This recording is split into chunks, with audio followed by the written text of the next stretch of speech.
Now, on this Monday evening, the time is 10 o'clock. And now we come to the radio crossword, a series of programs with squares in mind. I expect you all have a blank crossword in front of you, but if you haven't, you'll find it on page 6 of this week's Garden Shed Advertiser. As you can see, it's a giant crossword, which means it's rather more difficult than usual. Except, of course, for giants. Anyway, to get you off to a good start, we're going to help you with the answers to one or two clues. One across. Curiosity killed for blank 12 letters. That's an easy one, of course. Curiosity killed the hippopotamus. 23 down. Too many cooks spoil the blank. Yes, well, we've given that one away. The answer is, of course, blank. 14 across. Much-loved family of BBC fame. Much-loved family of BBC fame. And the answer is the Daleks. I'm sorry, I'll read that again. There's a misprint there. The Dales. Although I don't know. I am worried about Jim.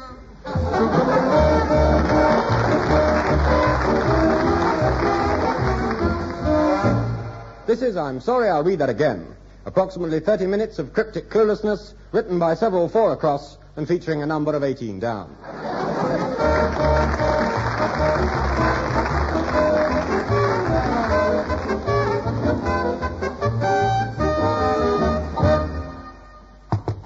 Come in. Good morning. I've got it. Ah, it's you. I don't want any singers, dancers, or comics. Yeah, well, I've got the very act you want. Yeah, they all say that. Oh, well, I have. It's my brother. Yeah. Picture this. There he is, standing on the stage, with his hair alight, right? Eating red-hot coals, right? Standing in a tank of boiling tar, playing Rule Britannia on the xylophone. How about that, then? I see. How much? 1,000 plus expenses. 10,000 quid? You must be joking. Well, he's got partners to think about. Partners? Yes, and there's danger money. Danger money?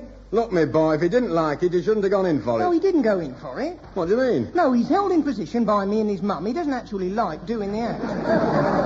Well, that's daft. Oh, one more thing. Get this. He's only 3'4". Blimey, a dwarf. Dwarf? Dwarf nothing, poor little fellow. He's only 7.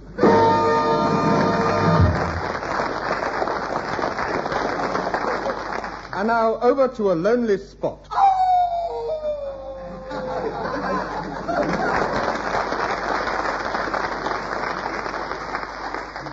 Thank you, Spot. A blasted heath in the home counties. The good people of Yobury and Surrey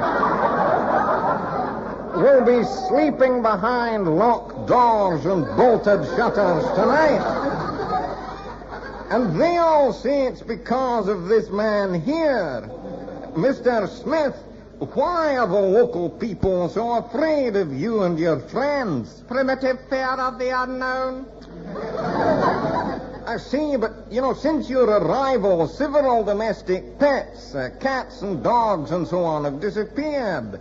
Have you anything to do with all this? These animals have no place in our plan for the reorganization of your planet. I can see a big metal rocket ship in the field behind you, which the local people say spoils the view. Has this anything to do with you? We came in it. But where have you come from? We came through infinities of time and space, the hulls of our rocket ships glinting silver and gold in the light of 10 million nameless stars as we sped at infinite velocity from our home, the planet Zelda, in the 51st Federation of the Galaxy Alpha Centauri.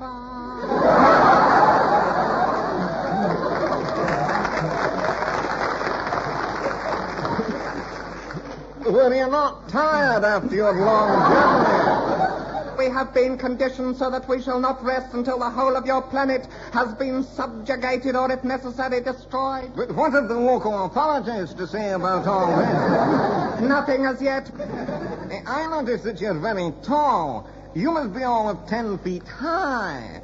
Why? A preliminary skirmishing force of midgets like myself have been landed. Our main invasion party will arrive soon.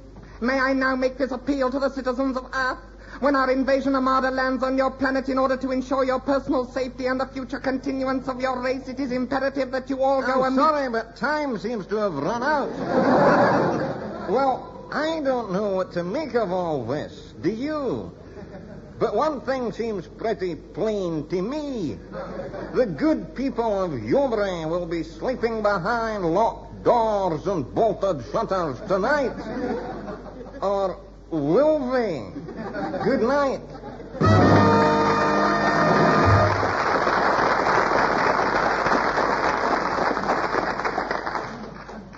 Come in, lad, and use the door this time. Open it next time. Shut up! Sorry, sir. Right. What have you got in your mouth? What is it? Spit it out. I thought so. Put it back in the bowl. With the rest of the goldfish. Now, I want to have a serious talk with you. Ah, yes. It isn't easy because I'm in a silly mood. However, your mother, my wife, your cousin's auntie, Uncle Charles, and a lot of other people are coming to tea tomorrow. Oh. And we're going to enjoy a nice, noisy afternoon with the family. Oh, that'd be nice. So don't think you can sneak away to church like you did last time. You evil little beast. Oh, I'm sorry, Father. Stop wiping your filthy nose on that nice clean handkerchief. I'm sorry, Father. Where do you pick up these dirty habits? Have you been spying on me? Yes, Father. Don't deny it. I distinctly saw you look at me during dinner. All right, I'll take that. And don't use that language to me. You know I don't understand Italian. I'm sorry. Now, the Watsons are coming round this evening, so I want you to behave properly. I don't want to have to lock you up in the fridge again. No. I didn't enjoy that, you know. It's just that I always laugh when I'm excited.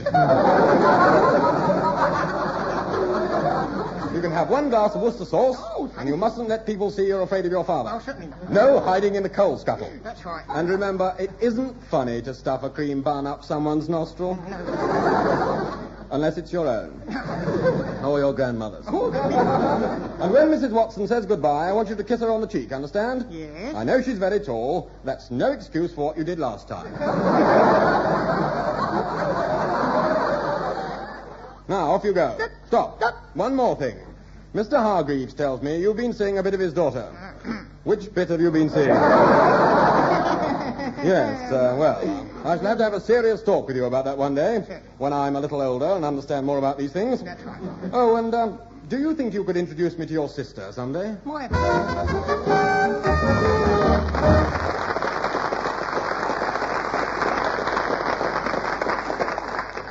And now, spot the difference. Cuckoo. Did you spot it? Well, the difference was that last time, Spot went...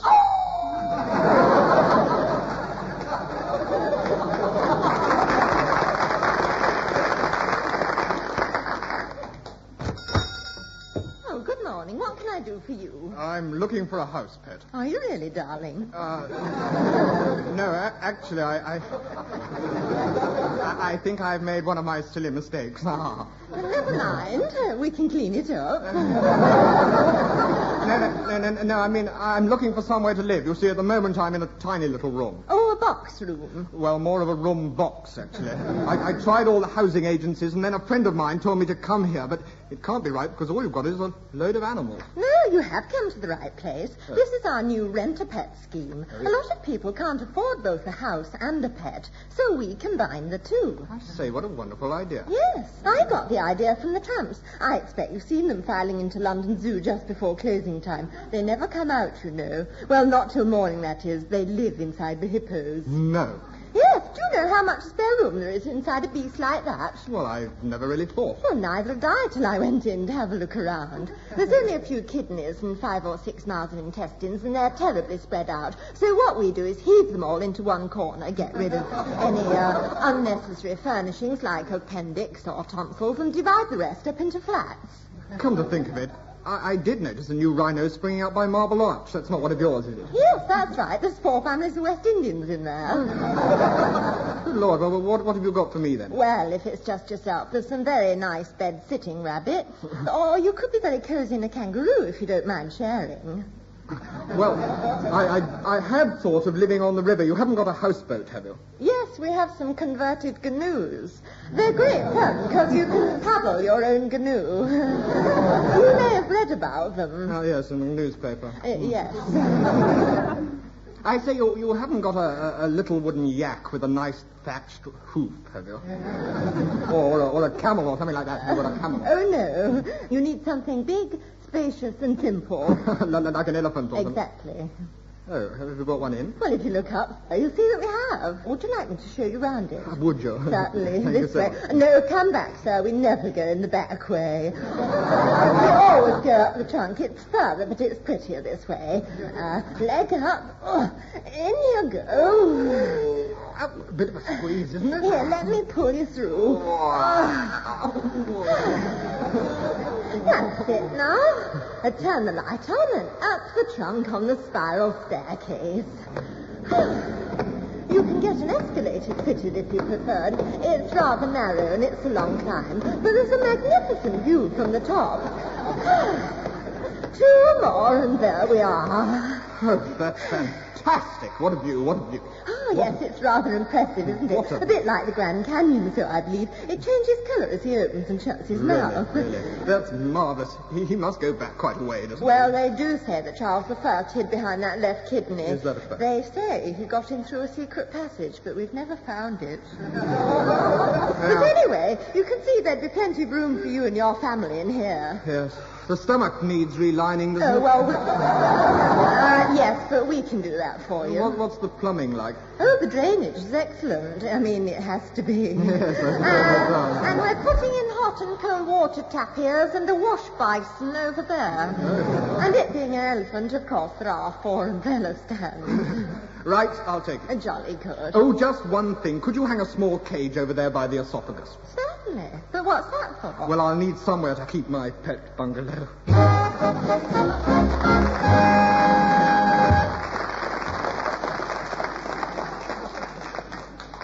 And now we present another song in our series, Music You Laugh At. And this week's guests are those pulsating impersonators of pop, Lord de Lump and the Dirty Knights, having a go at the folk singers. Older singers who sing all them folk songs sometimes hit and they sometimes miss. But if they had gone to college and gained a little knowledge, then the folk songs that they sung would come out more like this. If Bob Dylan had been sent to Eton, and there he had learnt how to sing, Though it might have been a shame, he'd have had to play the game, and we sure you'd hear Bob Dylan singing this sort of thing.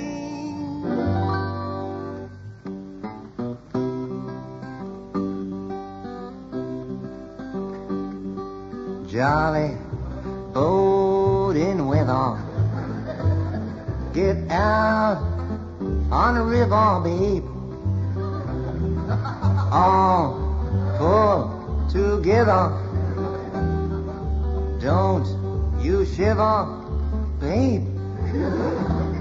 But if you're feeling seedy and you want to give up the fight, don't think twice, it's alright.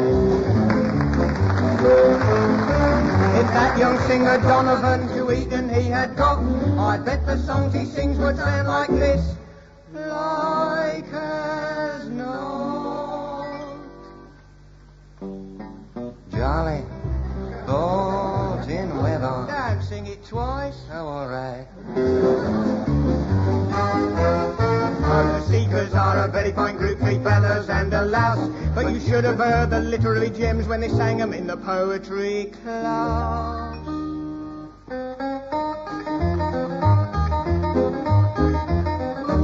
Happily, happily, happily onward, in the valley of death rode a gallant 600. There were cannons to the right, there were cannons to the left. Now they live in a world of their own.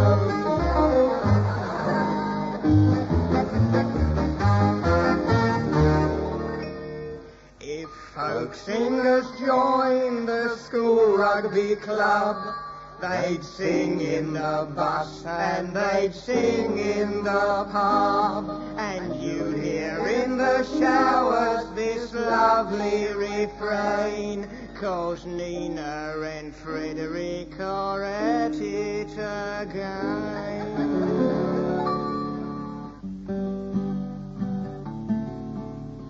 24 virgins came down from Inverness, and when the ball was over, there were 24 less. The vicar's daughter, she was there. She had us all in fit. By jumping off the mantelpiece. Oh, there's an educated fella with a style of his own, and he wrote the greatest folk song that the world has ever known.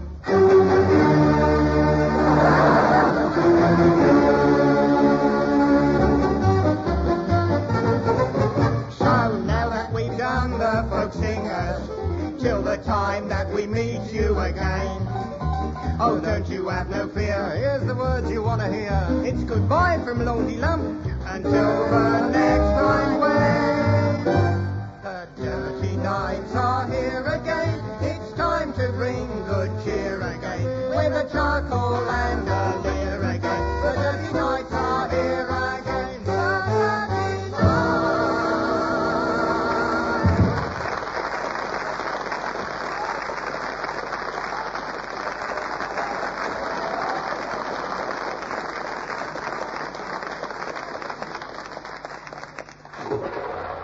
I say, what you digging then?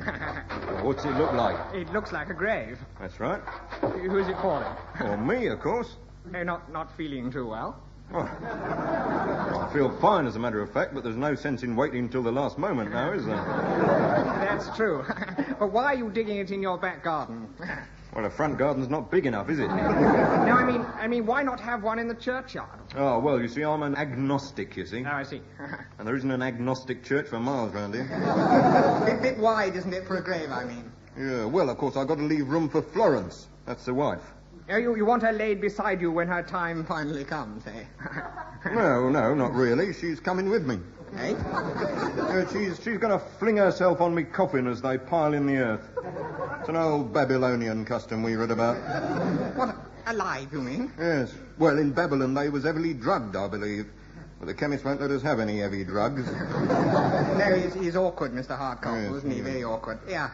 You've been having me on, haven't you, pulling my leg? That's right. It's not really a graveyard digging at all, is it? No, of course it isn't. I'm making a little fish pond.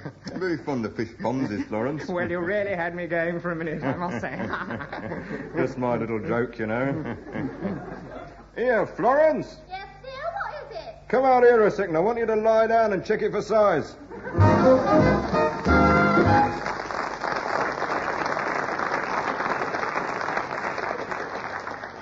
That's very strange. Where's the ghastly old busker I usually meet about this time in the program? Ah, I hear him. Now, where are you? Come out. Come on out, you filthy old man. I won't hit you hard. Good heavens, where did you get that disgusting old coat? I picked it up in Carnaby Street.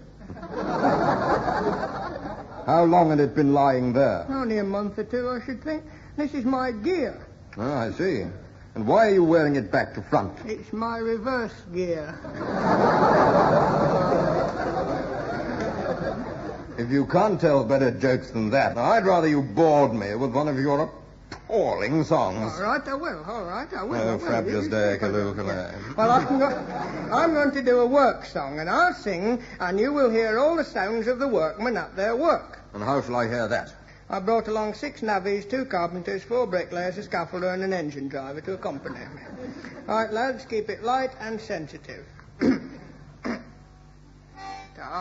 Oh, good heavens, goodness me, lordy, lordy, how I work, yes I do. Oh, I'm just going to sing a work song.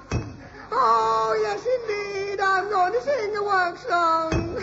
When I'm working, I just can't help singing a work song. Everybody sings a work song, and the men work when I'm singing. Oh, yes, here I go, singing a work song, working all day and night. Oh, isn't it fun, working, singing all the time. Sing, sing, I go, work, work. Listen to the man work. Listen to me sing. Listen to me singing a work song. Get up! You ruined my song. You'll never sing again, or never sing.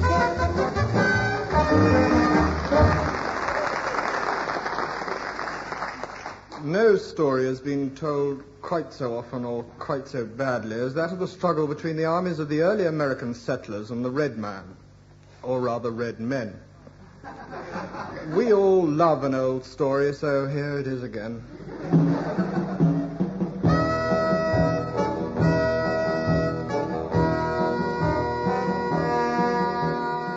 We turn back in the book of American history to a page torn out long ago.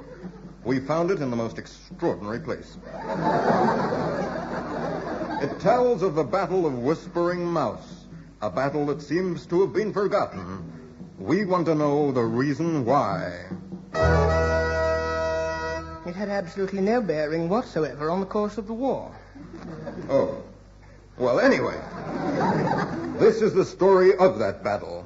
A survivor of the Yankee forces was Lieutenant Busby Pintle. He does not sound like a Yankee because he was an Englishman, and because David Hatch can't do an American accent. Pathetic, really. Now, to help us tell our story, we are indeed fortunate to have secured Busby Pintle's very diary. And very diary it is, too.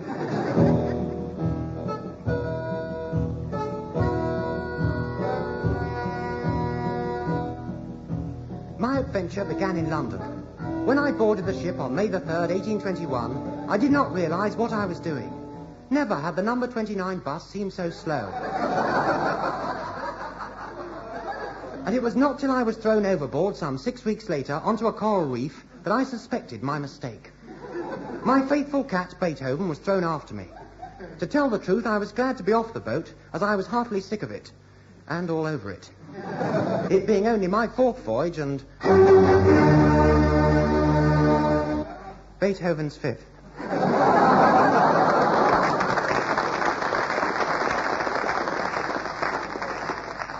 I waited on the reef, relieving my boredom only by feeding Beethoven to the sharks. I waited until at last a large merchantman floated into sight, and then together we both waited for a ship. We were in wretched condition when a sloop caught sight of us, and even worse when a clipper actually stopped to investigate. The 3rd ship actually took us on board. And so I was set upon terra firma, and 3 months later I decided to enroll in the American Army. It wasn't easy since I'd landed in Africa. At first I was a raw recruit, but they soon found me some clothes, and I joined the artillery. But fate was against me. On my first rifle inspection, I was discovered with a dirty magazine, which the Major confiscated and added to his collection. From that day forth, we remained the closest of friends, and I was made a lieutenant. Patiently, he began to teach me the ways of soldiering. Yes, Pintle, what is it? Sir, I want you to help me find my feet. Where did you last see them? No, sir, I want to fight for you. Oh, that's very kind. Right then, Pintle, go out and bring us back an Indian. Yes, sir. Excuse me, sir. How do I recognize an Indian? By his feathers. The next day, I came proudly back from battle with 3 partridges and a wild turkey. And so I learnt by my mistakes. Now I joined in the fighting. But I believed that Indians were still really Americans. And so to me, it was always a civil war. Excuse me, sir. I wondered if you'd mind if I hit you with this club. Not at all. Do carry on. Thank you so much.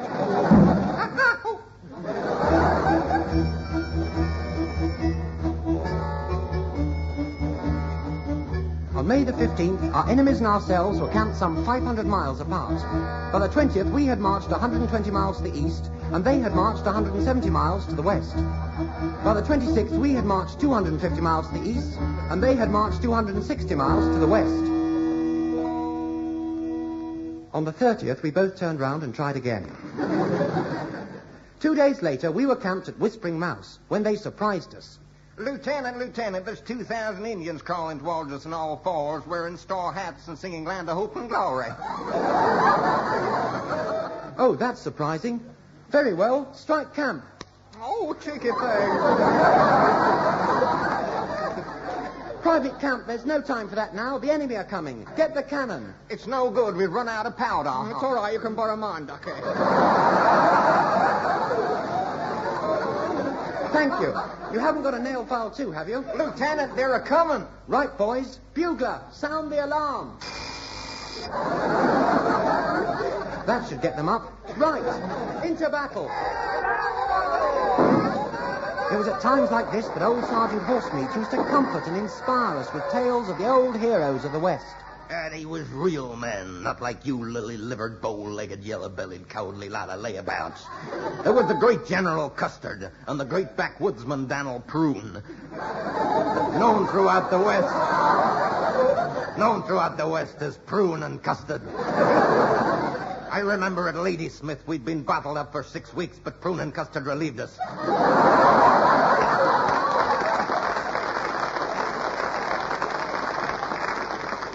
Yeah, they was real men, not like you trembly-fingered, dirty, rotten, chicken-livered, crotchety old pansies. The Indians will murder you. Ha ha, Jim laughed. How he retained his sense of humor, we shall never know. On June the 1st, we engaged the enemy. And by June the 3rd, the battle was fierce. Oh, only engaged 2 days and fighting already.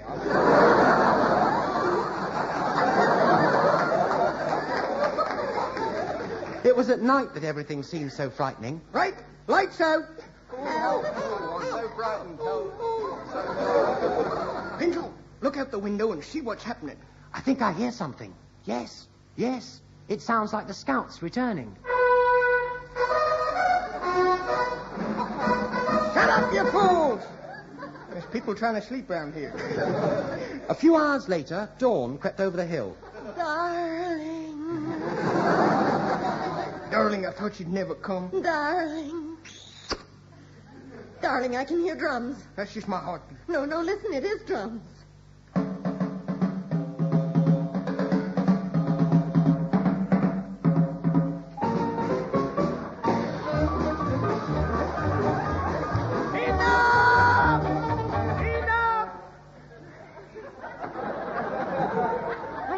It's too quiet. It's all right, I know why. Why? I've forgotten my next line. It's... We shall never know. Major, here they come again. Right, boys. Stand by. Bugler, blow your nose. And use a clean Yankee. Major, listen. The Indians are charging the cavalry. Right, that will be 7 and 6, please.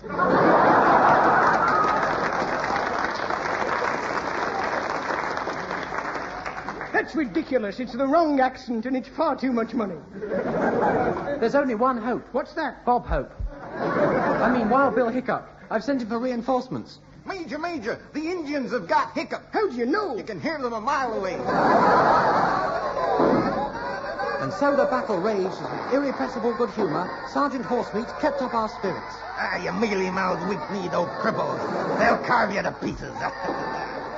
We tended to our casualties as best we could, but our surgery was primitive. I'm afraid we'll have to give you a blood transfusion. Here, drink this. Is that whiskey? No, blood. By dawn the next day, there were still 1,500 fighting Apaches in the field, whilst our force was down to 7 men and the company's pet goat. But they still had a surprise for us. They're giving up. Yes, look. The Indian guides are coming towards us. They're worse than ours. Look. He's holding up a white flag. Right then, so that's their game, is it? You hold up a white flag, too. Right, there we are. Right now, which is whitest? Theirs is. How the devil do they do it? Pintle, what's that coming towards me? I think it's a message with an arrow attached.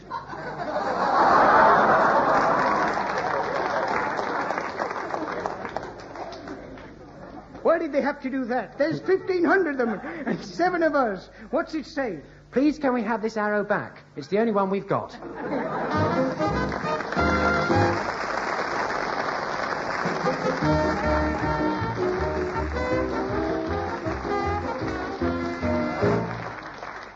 And with that snatch of the signature tune of I'm Sorry, I'll Read That Again, we close the saga of Whispering Mouse, the smallest epic never made.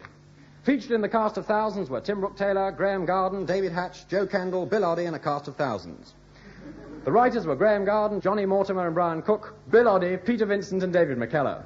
The songs are written by Bill Oddie and Graham Garden, and the music by Dave Lee. I'm sorry, I'll read that again, is produced by Humphrey Barclay.